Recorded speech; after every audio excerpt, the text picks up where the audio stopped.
Sup guys, it's your boy Justin in our game review. Today we're reviewing the Star Ocean 2 remake for PS4. This game was also released on PS5, PC, and Switch. So yeah, this game came out in November 2nd of 2023. The game was originally released and developed by Tri-Ace. This was developed by Gemdrops, published by Square Enix, but the game originally came out in July 1998. It's an action JRPG, very similar to the Tales of games, the early Tales of games, when you look at the combat.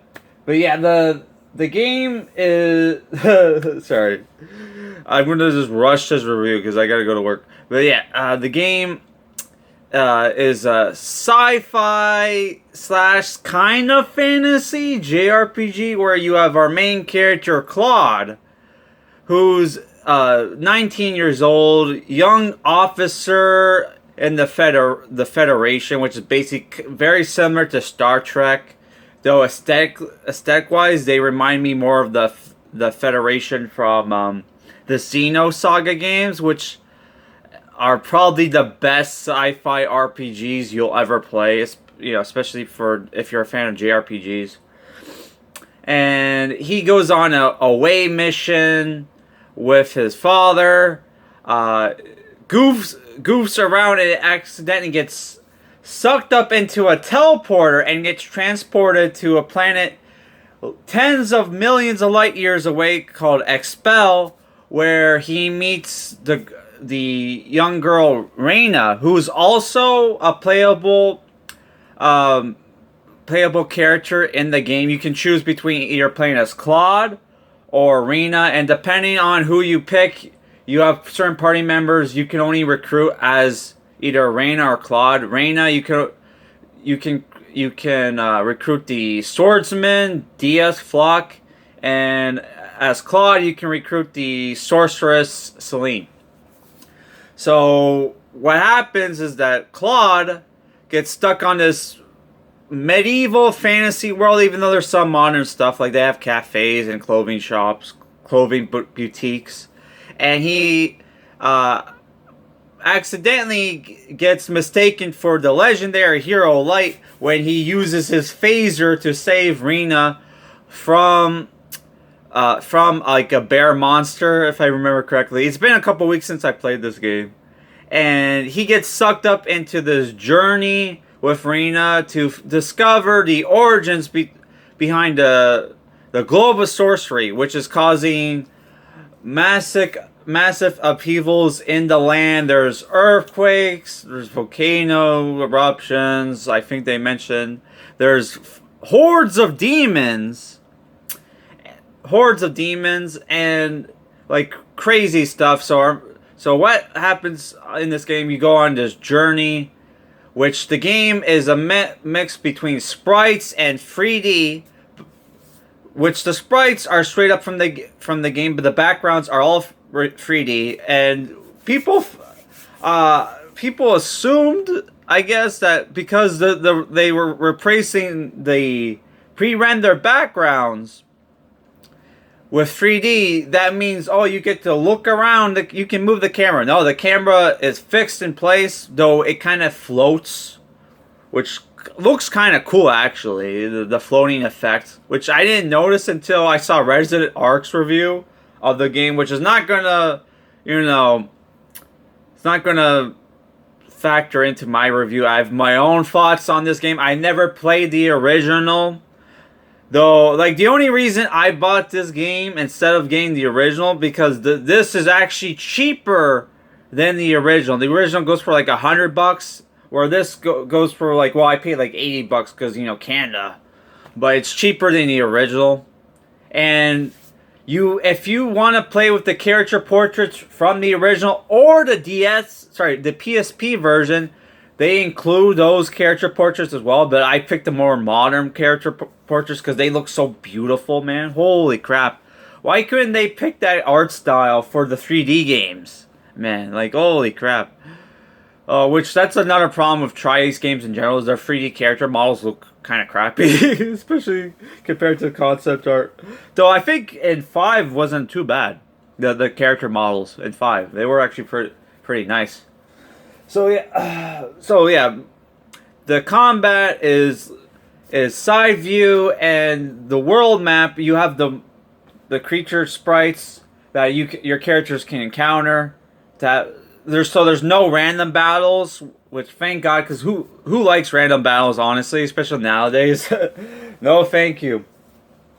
Yeah, there's lots of recruitable party members in the game, and there's also side quests. There's guild missions where you can like craft, raise skills. There's skill trees, which made me think, oh crap, this game was going to be super hard since there's skill trees. No, the game was pretty easy, honestly, and the game is also short. It took me less than 40 hours to beat the game. I think I cleared it at my exact clear time was 37 hours and 52 minutes, which is like holy crap. Which I spent most of that in the menus. Like holy crap, man! Like there's so much stuff you can do in the menus, raising skills, learning skills. Like you can write recipes, perform music. You can fish. You can craft weapons. You can customize weapons, craft armor. Lots of skills. There's even the skills called familiars, where you can summon animals to go shopping for you when you're low, when you're stuck in dungeons and you're low on items. And just like in the previous Star Ocean game I played, Defiant Force, most of the game takes place on one planet, but you get halfway through the game, you go to a more advanced civilization. Though in like Star Ocean Divine Force, it's like you spend most of the time on one planet, and then you can go to other planets, but other planets are pretty small compared to the main planet you were on. So yeah, I like the game. The game is good, though I kind of like, man, like for a 3D game, I want, honestly, for a game to be called a remake, I want 3D graphics, on my characters, not sprites, because like, as much as I get nostalgia for sprite RPGs, since those were like the first RPGs I ever played were the sprite ones. It wasn't hitting my, it wasn't like, I wasn't getting that nostalgia feel. Like I was still in the mood to play, because this time of year I'm in the mood to play like, old like RPGs, like SNES RPGs. This didn't hit that, like, it didn't hit that, like, I didn't feel satisfied, if you know what I mean. So I'm still in the mood to play like SNES RPGs, which I'm probably gonna play Final Fantasy Mystic Quest or some of my other Super Nintendo RPGs, which for people who are like, oh, Mystic Quest sucks. Mystic Quest is good for the price point, because a lot of the really good SNES RPGs are $100. Even like, Mystic Quest nowadays goes for like, a lot of money. When I first bought it, it was like $15, $20. Oh man, I should talk about this game. But I'll just go with my likes and dislikes. Beautiful character portraits, fun combat, side quests, lots of party members. I had like, eight characters, and there's even more which I couldn't recruit for some reason. Which there's fast travel in the game as well, where they'll put like, hey, there's party actions where you can in certain parts of the map, in certain towns, where you can interact with characters, which probably affects the ending, which there's like 99 endings, which most of those are just character interactions. Which I hate when there's like, multiple endings, but when they mean multiple endings, they probably mean the character interactions based on like how well your characters like each other. But yeah, so like fun comments, side quests, variety of gameplay. There's like fishing, there's smithing, there's the Persona stuff, like I said, there's crafting. Decent game length, even though I kind of don't like that every new game nowadays is like 40 hours. As someone who has a huge backlog of games and it doesn't have enough time to play as much games as I used to, I kind of don't mind the short game lengths. But if you're somebody who likes long game lengths, you can get you want a long game to play, you can do that with this game, but you're gonna have to beat the game multiple times, especially to get some of the stuff. Like, there's cameos in the game where you can summon, like, they have the assault formation where you can have your standby party members do special attacks, or if you get certain gems,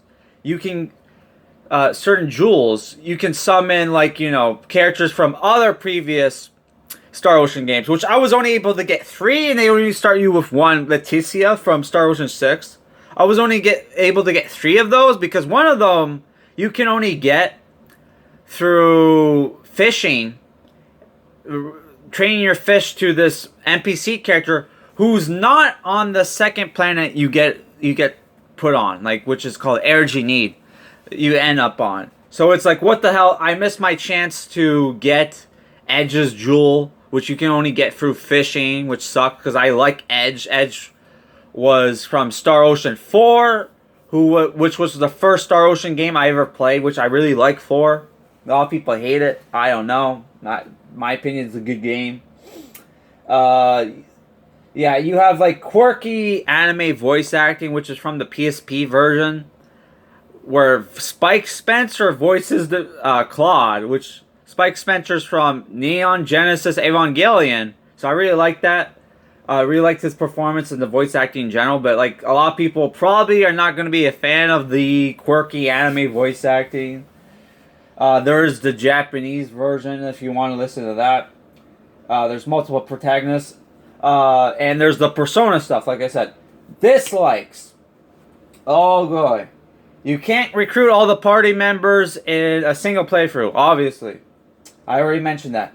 I don't like when games have multiple endings, honestly, but I think the multiple endings is just character interaction. So, like, because I really hate games when there's like a bad ending, there's a good ending, there's the jokey ending, and there's the true ending.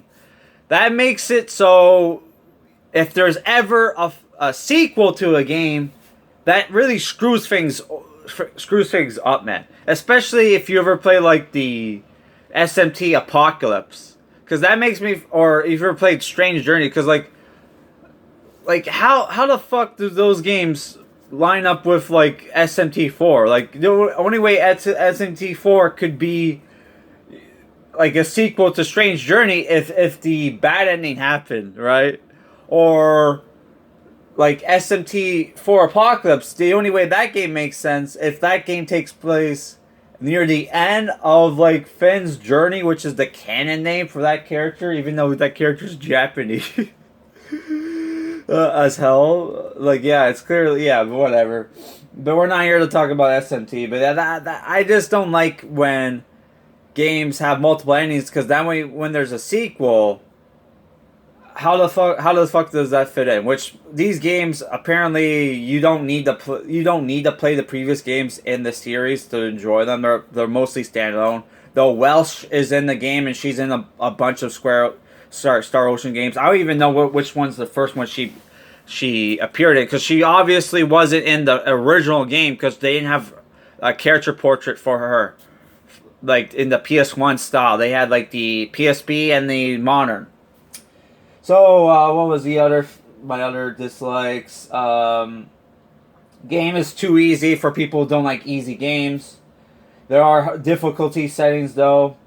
Not enough fantasy elements in this sci-fi fantasy RPG, because it's like it has all the fantasy stuff from like fantasy RPGs from fantasy genre, but then it's like the sci-fi stuff kind of like all the magic turns out to be explained away as like advanced science or whatever. It's like what the fuck, what the hell? Who's the true hero light? Because I thought we were gonna find out that Rena was the true hero light. Turns out no, it's just there was no hero light. There's no prophecy. The prophecy was bullshit or a coincidence. Who knows? So that, oh my god, it would have been nice since hey, this is a combination of sci-fi and fantasy. You have some fantasy elements, but whatever. That's just a nitpick because like a lot of these games don't have enough sci-fi elements to hit the sci-fi. When I'm in the mood to play a sci-fi RPG, there's not enough sci-fi elements to satisfy that. But then, okay, then the other way around, when I'm in the mood to play fantasy, there's not enough fantasy elements either. So it's like, what the fuck? Who's this game for?